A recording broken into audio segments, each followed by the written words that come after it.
హైదరాబాద్ నగరంలో పలు police station పరిధిలో మోసపూరిత పద్ధతుల్లో దృష్టి మరల్చి దోపిడీ చేస్తున్న అంతర్రాష్ట్ర ముఠాను పోలీసులు పట్టుకున్నారు. ఈ ముఠా ప్రధానంగా వృద్ధులు, మధ్య వయసు మహిళలను లక్ష్యంగా చేసుకుని వారి దృష్టిని మరల్చి ఆభరణాలను దొంగలిస్తారని రాచకొండ కమిషనర్ సుధీర్ బాబు వెల్లడించారు. జనవరి 21న భువనగిరి పట్టణ పోలీస్ స్టేషన్లో ఒక దొంగతనం, దోపిడీ ఘటన నమోదైందన్నారు. బాధితురాల్ని 5 నిందితులు చుట్టుముట్టి సందేశాత్మకంగా మాట్లాడుతూ గోల్డ్ చైన్ను అపహరించారని తెలిపారు. కేసు నమోదు చేసుకున్న భువనగిరి పోలీసులు అరెస్టు చేసి వారి వద్ద నుంచి 17 లక్షల రూపాయల విలువైన బంగారు నగలను స్వాధీనం చేసుకుని నిందితులను రిమాండ్కు తరలించినట్లుగా పేర్కొన్నారు.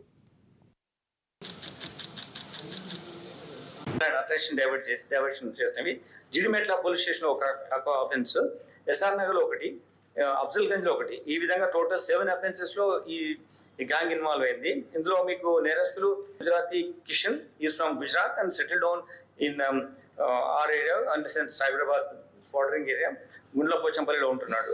దాని తర్వాత రామ్లాల్, ఇతను ఢిల్లీ బేస్డ్, వచ్చి అఫెన్స్ చేసి వెళ్తున్నారు. తర్వాత శ్యామ్లాల్, కోహ్లీ, వీళ్ళు నలుగురు ఢిల్లీ నుంచి వచ్చి ఇటువంటి అఫెన్స్ చేస్తున్నాడు.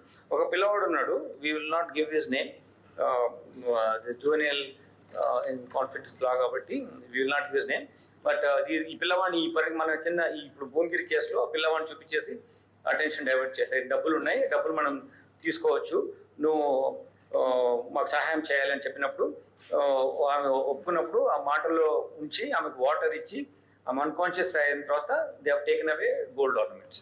ఇట్లా ఇవన్నీ అఫెన్స్లు అటెన్షన్ డైవర్ట్. ఇప్పుడు మీరు